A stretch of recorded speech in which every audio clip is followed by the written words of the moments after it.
Bonjour. Vous êtes convaincu que vous avez un produit d'une qualité exceptionnelle et un service irréprochable. Et j'en suis persuadé si vous avez développé une bonne stratégie marketing. Maintenant, il est temps de le faire savoir. Et il est malheureusement très fréquent que des professionnels se présentent comme des amateurs. Lorsqu'on vous demande que faites-vous dans la vie, ou lorsque vous avez la possibilité de faire une présentation publique de vos produits, de votre service, vous ratez ce moment de vérité. C'est dommage, vous avez l'occasion de séduire et in fine, votre public est déçu par rapport à votre argumentaire. J'ai envie dans cette vidéo de vous donner 5 conseils pour améliorer votre présentation commerciale. Premier conseil, définissez quel est le besoin auquel vous apportez une réponse. Si vous existez, c'est qu'il y avait un besoin et que vous comblez celui-ci avec votre produit ou votre service. Ce sera le début de votre présentation commerciale. Deuxième conseil, définissez la cible à laquelle vous apportez une solution. Par exemple, les entreprises de moins de 50 personnes qui n'ont pas de département informatique ont besoin d'externaliser la maintenance informatique de leur équipement. Donc, quel est le besoin? Quelle est la cible? Troisième conseil que je peux vous donner par rapport à votre présentation commerciale, c'est de justifier votre expérience, puisqu'il faut absolument que votre interlocuteur ait confiance directement. Quelle est la solution que vous amenez et est-ce qu'il peut avoir confiance dans cette solution?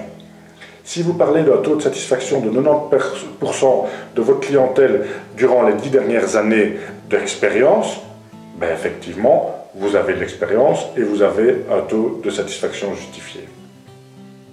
Quatrième et cinquième conseils sont vraiment primordiaux pour que votre public, votre interlocuteur soit séduit. Le quatrième conseil, c'est de définir votre USP, comme on dit en anglais, c'est-à-dire votre proposition de vente unique, qui vous rend unique. Quel est votre argumentaire différenciant? En quoi est-ce que vous êtes unique sur votre marché? Et cette question-là, on a très difficile, souvent, d'y répondre. Donc il faut y réfléchir et il faut appuyer dessus dans votre présentation commerciale. En quoi vous êtes incontournable? Je ne peux pas pouvoir vous comparer par rapport à des concurrents puisque vous êtes unique. Cinquième conseil, c'est de terminer par un call to action. Ça veut dire quoi?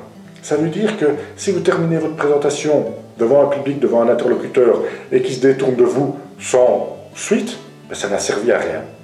Proposez-lui de prendre sa carte de visite pour lui envoyer un document, un livre blanc ou une proposition de rendez-vous.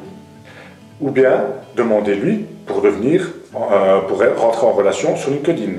Ou bien faites-le participer à un concours. Ou bien intégrez-le dans votre espace VIP pour qu'il puisse télécharger différents documents. Bref, faites en sorte que la relation continue, que ce soit qu'un début. Parce que si votre pitch c'est un début et une fin, ça n'aura pas servi à grand chose. 5 conseils pour réussir votre présentation commerciale. Si vous voulez tester votre pitch, n'hésitez pas à prendre rendez-vous par Skype et c'est gratuit. Vous le testez par Skype avec moi. Et je vous dis si vous pouvez y aller ou bien si vous avez besoin d'un petit peu de formation. Nous vous proposons de la formation et la possibilité de capturer de manière vidéo dans notre studio Winky votre pitch, votre présentation commerciale pour que vous puissiez élargir votre audience en diffusant celui-ci sur tous les médias sociaux. Vous voulez qu'on en parle? Prenons rendez-vous dans notre Innovation Center à Namur pour prendre un café et en discuter ou bien posez-moi les questions que vous avez par Skype. À très bientôt.